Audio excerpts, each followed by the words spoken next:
I got a property that I saw that I skip traced it, but the owners are about probably like 80 years old, and they have about $25,000 in property tax that they owe.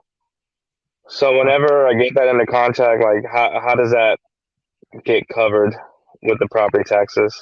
Does that That get paid out to yeah. the buyers? So that'll be paid at closing. Um, Okay. in theory, the seller traditionally pays for that because they've accrued that debt. But everything's negotiable. I mean, do they have a mortgage on the property? No, it's 100% owned. It's an older home. It needs some work. Yeah. So if you buy it at a discounted price, like they listen, most people in my 20 years, they expect to pay the tax bill at some time. I've rarely Yeah. had someone now every now and then they're like, "Hey, listen, if you don't pay the tax bill, I'm not going to do it." If I'm making good enough spread, then it is what it is. Like if you're just signing the house over to me, I'll eat the tax bill. But if I'm paying a little bit below like market rate type of deal, they got to pay the tax, especially 20 grand is significant. A lot of tax bills we see are under 5.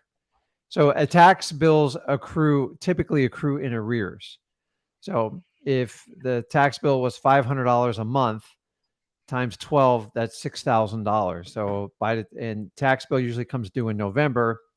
Most counties, you got 2, if not 3 years before the legal action starts. So they get interest rates, penalties, and then if they wait too long, the house can actually be foreclosed on whoever owns the certificate. So traditionally, if they give you a smoking deal on the house, you could potentially eat the taxes if that was part of the deal. Or if it's a little bit tighter, I always, most people expect to pay their own taxes at the closing. Yeah. So you never have to fund it. It's just at the closing. So your buyer would actually fund it when it's all said and done.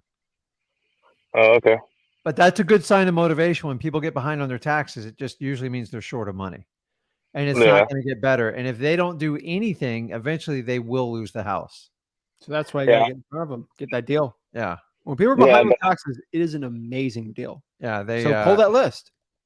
Yeah. Taxes always have to be paid one way or the other. They will get paid. Yep. Okay. So, that's usually the motivation. People like, I don't want to do it anymore. It sounds like the property needs some repairs. So you just kind of got to do your valuations, figure out what it could be sold for, minus off the tax plus the repairs, and then just figure out what your profit level is in there. And, that's how you can come up with the type of offer to get with them.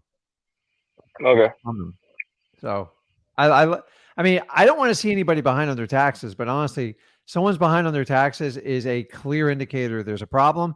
And then if the house needs repair, that's what we call a motivated house. Sometimes sellers have a motivated house, but the seller's not motivated. Yeah. If the seller's motivated and the house is motivated, you will get the deal of a lifetime. So my theory is if the house is motivated, but the seller is not, I always keep them in my database and I keep following up with them. Sooner or later, something will change. I promise you. Okay. Awesome. What else you got? Um, that's about it right now. My biggest question.